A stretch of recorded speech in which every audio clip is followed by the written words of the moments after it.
दोस्तों, हिंदू धर्म ग्रंथों में 4 युगों का वर्णन है। सतयुग, त्रेता युग, द्वापर युग और कलयुग। कलयुग को अभिशाप माना गया है, लेकिन ऐसा क्यों? कलयुग का आगमन पृथ्वी पर होते ही सभी लोग कलयुग से डरने लगे। चारों तरफ अत्याचार, पाप बढ़ गया। कलयुग एक श्राप बनकर पृथ्वी पर आज भी भटक रहा है। लेकिन क्या आपने सोचा है कलयुग को पृथ्वी पर क्यों आना पड़ा? द्वापर युग में महाभारत के समाप्त होते ही युधिष्ठिर अपना सभी राजपाट परीक्षित को सौंपकर हिमालय में मुक्ति प्राप्त करने के लिए चले जाते हैं। तभी बैल रूपी धर्म पृथ्वी रूपी गाय से मिलने सरस्वती नदी के किनारे पहुंचता है और गाय रूपी पृथ्वी से धर्म रूपी बैल बोलता है, हे गाय, क्या तुम मेरे एक चरण को देखकर दुखी हो, या इस बात से दुखी हो कि तुम्हारे ऊपर पाप अत्याचार का बोलबाला बढ़ जाएगा, अनाचार चारों तरफ फैल जाएगा, इस बात को लेकर तुम्हारी आंखों में आंसू है।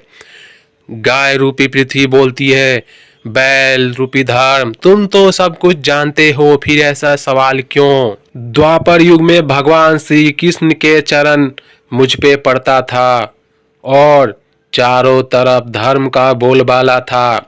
सत्यता, पवित्रता, क्षमा, दया, त्याग का अनुसरण सभी लोग करते थे। धर्म और पृथ्वी बात कर ही रहे होते हैं कि वहां कलयुग प्रकट हो जाता है और धर्म रूपी बैल और पृथ्वी रूपी गाय को मारने लगता है।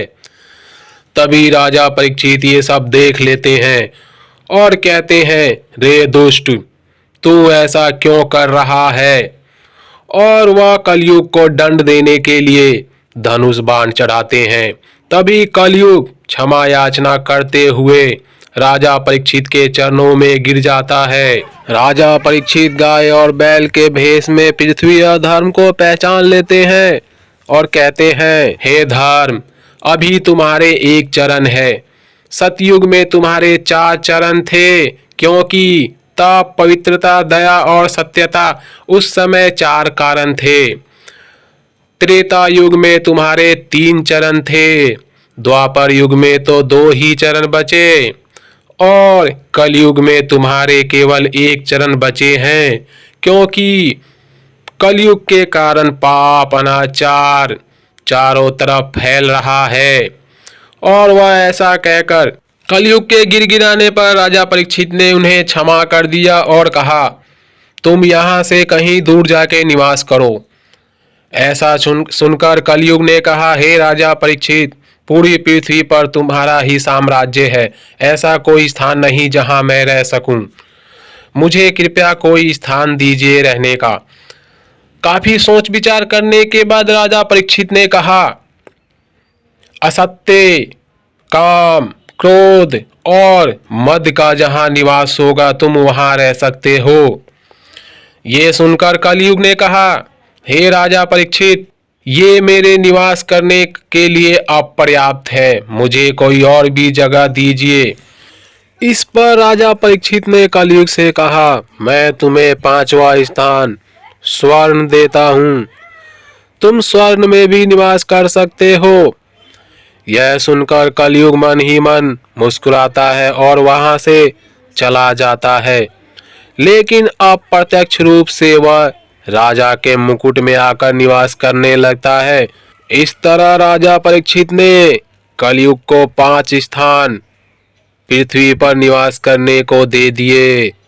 काम, क्रोध, मद और असत्य के साथ साथ 5वां स्थान स्वर्ण भी कलयुग को मिल गया और वह इन्हीं 5 जगह निवास स्थान बनाकर पृथ्वी पर वास करने लगता है।